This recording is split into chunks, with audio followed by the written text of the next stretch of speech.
ताकि आपको कुछ ऐसे तरीके पता चले जिससे आप जीवन को बहुत ही अच्छे ढंग से जी सके। तो ये 17 अध्याय आप सभी के लिए बहुत ही महत्वपूर्ण है। तो चलिए इस चाणक्य नीति की शुरुआत करते हैं।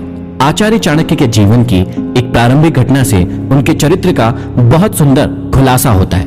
एक बार वे अपने शिष्यों के साथ तक्षशिला से मगध की ओर आ रहे थे।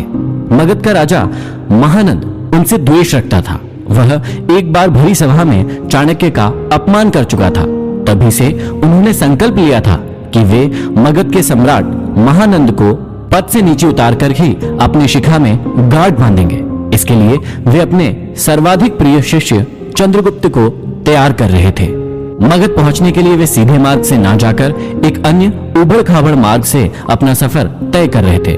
उस मार्ग में कांटे बहुत थे। तभी उनके पैरों में एक कांटा चुभ गया। वे क्रोध से भर उठे।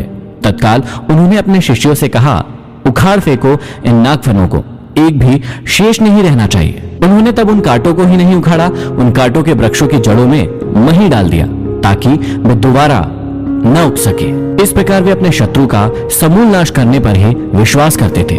वे दूसरों के बनाए गए मार्ग पर चलने में कभी भी विश्वास नहीं करते थे।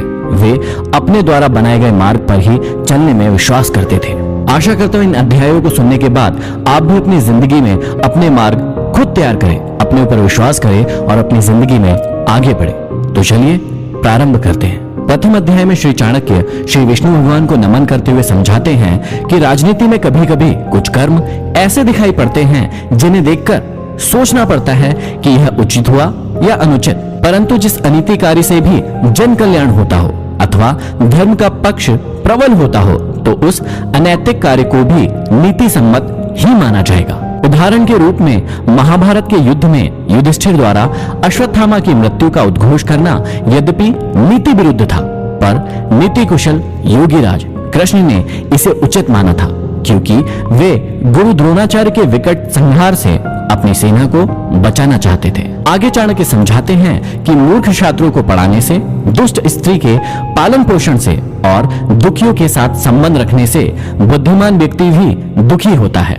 इसका मतलब यह नहीं है कि मूर्ख शिष्यों को कभी उचित उपदेश नहीं देना चाहिए।